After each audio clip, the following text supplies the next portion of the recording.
साहब बहुत शुक्रिया। ये फरमाइए, ये क्या हुआ है? पाकिस्तान की तारीख में शायद इस तरह से काबीना में रद्दोबदल कभी नहीं देखी गई।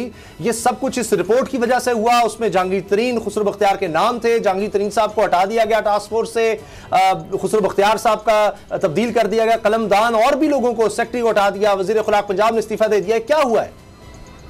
आपने कल 24 घंटे जिस तरह चीनी और आटा वायरस जो था वो पीछे रह गया, और आज सारे अखबार देखें जो लीक स्टोरी हैं वो चीनी आटा की है, कोरोना वायरस की नहीं है किसी अखबार में भी।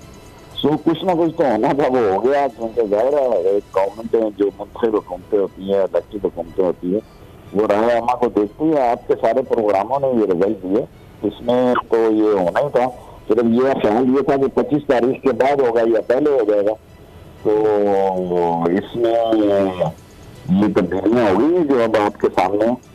लेकिन शेख साहब, निजाम तो नून लीग के दौर में चलता था। नवाज शरीफ साहब ने कहा था करप्शन के पीछे जाऊंगा तो सारा मामला ही ठप हो जाएगा, सब कुछ रुक जाएगा। तो ये तो उस तरह वहां उस दौर में भी करप्शन होती थी, मामला चलते थे, रिपोर्टें दबा दी जाती थी। इमरान खान ने ऐसा क्यों किया? और अब भी लोग इतराज कर रहे हैं कि जी इमरान खान साहब तो मेन आदमी तो वो हैं, वो तो हटे नहीं, बाकियों को हटा दिया। देखिए, इमरान खान पे 100 इल्जाम लगाए, करप्शन का कोई शख्स इल्जाम नहीं लगा सकता इस दुनिया में। और उसका एक एतमाद है, उसका एक नाम है और उसका एक इमेज है, और वो करप्शन से पाक शख्सियत है। और ये जो कुछ रिपोर्ट जारी की है, ये इमरान खान की हिम्मत है कि उसने अपने दोस्तों और अपने मुखालफों का लिहाज रखे बगैर एक IRM की तब्दीली के बगैर ये रिपोर्ट जारी कर दी। अच्छा, तो इसके बाद ये जो कुछ हुआ ये ऑब्वियसली कुछ ना कुछ तो होना था। अच्छा शेख साहब, जहांगीर तरीन, आपने सबसे पहले शुगर माफिया को बेनकाब किया। आपने कहा था कि आपको धमकियां मिल रही हैं। जहांगीर तरीन कह रहा है कि मैंने कोई धमकी नहीं दी, और उसके साथ साथ एक ये भी तासुर दे रहा है कि वजीर आजम के प्रिंसिपल सेक्रेटरी उसके खिलाफ थे।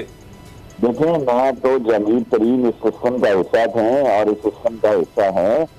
जब मैं शुगर माफिया के खिलाफ आज से नहीं लगा हुआ, 1968 से लगा हुआ, और जो मुझे धमकी दी गई वो जहांगीर तरीन ने कोई नहीं दी। उससे तो मेरी गपशप ठीक है, और कोई मेरे ऐसे मामलात नहीं है। शुगर माफिया मुझे, जब मैंने ECC में मुखालफत की इसकी, जब मैंने कैबिनेट में इनकी मुखालफत की, आटा और चीनी एक्सपोर्ट की मुखालफत की, तो उनका नाराज होना भी उनका हक था। वो समझते हैं कि एक आदमी हर जगह हमारे खिलाफ आवाज उठाता है। सो उनका ख्याल है कि वो बड़ा पावरफुल सेक्टर है, क्योंकि इस पाकिस्तान में आप देखें ये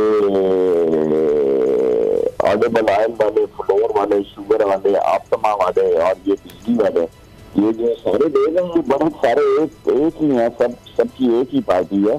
सो मुझे जहांगीर ने कभी थ्रेट नहीं किया, और जहांगीर से मेरी सलाम दुआ रही है। बिल्कुल ठीक है शेख साहब। जहांगीर तरीन साहब ये कह रहे हैं कि ये एक सियासी केस है, और प्रिंसिपल सेक्रेटरी जो है वो आजम खान मेरा मुखालिफ है, वो ये सब कुछ कर रहा है। ये देखें, मैं इस पर तबसरा नहीं कर सकता, मेरा ये काम नहीं है। आप स्पोक्स पर्सन को लें जिनका इन पर तबसरा करने का बात है। मैं इमरान खान के इकोनॉमिक कोऑर्डिनेशन कमेटी में कैसे ये हो गया फिर, जब आप जैसे बड़े लोगों ने मुखालफत की थी सब्सिडी की?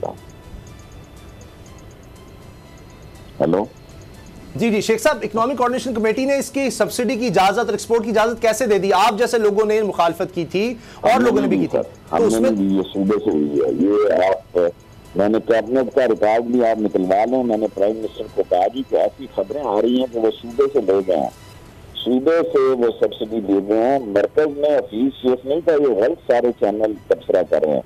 उस वक्त असद उमर साहब थे, और असद उमर साहब ने बिल्कुल सब्सिडी की इजाजत नहीं दी, और हम रिकॉर्ड में कह रहा हूँ कि ECC ने सब्सिडी की इजाजत नहीं दी। आखिरी सवाल शेख साहब, आखिरी सवाल ये बताएं, नून लीग का भी नाम है, शरीफ फैमिली की भी शुगर मिल्स हैं, ओमनी ग्रुप है, वो जरदारी साहब की मिल हैं, वो डिमांड कर रहे हैं कि जनाब एक्शन लिया जाए। इसकी क्या वजह है? नाम तो उनका भी है, वो मीडिया में उतना ज्यादा हाईलाइट नहीं हो रहा। ये है कि उनकी चल नहीं रही, वो कोई भी बात आती है तो उसको उठाने की कोशिश कर रहे हैं। ये शुगर माफिया जहाँ भी हो, इनकी कोई पार्टी नहीं है, इनकी एक ही पार्टी है, वो है हुकूमत पार्टी।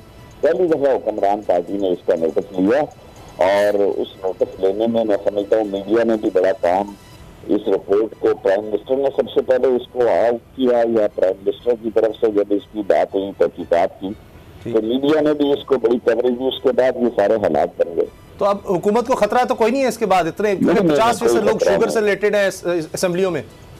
असम्बलियों में शुगर से कितने रिलेटेड है? हमारे गवर्नमेंट में 2 ही मिनिस्टर है जिनकी शुगर मिल रहा है, एक फमीदा साहबा की है और उनका तो कोई ऐसा एलिगेशन नहीं है, और खुसरो बख्तियार की कैबिनेट चेंज हो गई है। कैबिनेट चेंज होना तो एक नॉर्मल बात है। जहांगीर तरीन साहब अपनी सफाई खुद दे रहे हैं और दे सकते हैं, मुझे ना उन्होंने धमकी दी ना मेरा उनसे कोई लड़ाई झगड़ा। बहुत बहुत शुक्रिया जनाब शेख रशीद अहमद साहब, आपने हमें वक्त दिया। सब्सक्राइब करें और बेल दबाएं ताकि कोई खबर रह न जाए।